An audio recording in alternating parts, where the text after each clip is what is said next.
Doubts हैं अभी भी, क्या इलेक्शन टाइम पर होंगे? 12 अगस्त को असेंबली डिसॉल्व हो जाएगी या उसमें एक्सटेंशन भी हो सकती है 1 साल की?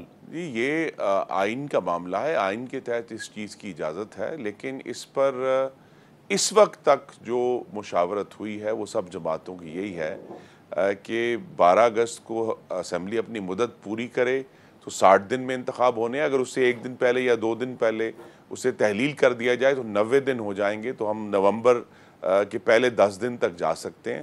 तो अभी तक तो ख्याल यही है कि 10 नवंबर ही हद है जिससे जो उस दिन या उससे पहले इंतखाबात होने हैं। लेकिन ये बहरहाल फैसला मौलाना फजलुर रहमान साहब की मौजूदगी में और रज़ाई साहब की मौजूदगी में और बाकी जो जमातें हैं, महंगल साहब हैं, दूसरे जो बाप पार्टी है, तमाम जमातें जो चारों सूबों से मौजूद हैं, उनकी मौजूदगी में ये फैसला होगा। और फैसले की ज़ाहिर है कोई बुनियाद होगी। सिर्फ ये नहीं हो सकता कि चंद दिनों के इक़्तिदार के लिए जो है वो आइन से किसी तरह भी रूगर्दानी की जाए। तो मुझे पूरी तरह तवक्को है कि PDM जो है वो आइन के तहत रहते हुए हद आखिर है 10 नवंबर या उससे पहले इंतखाबात होंगे मुल्क में।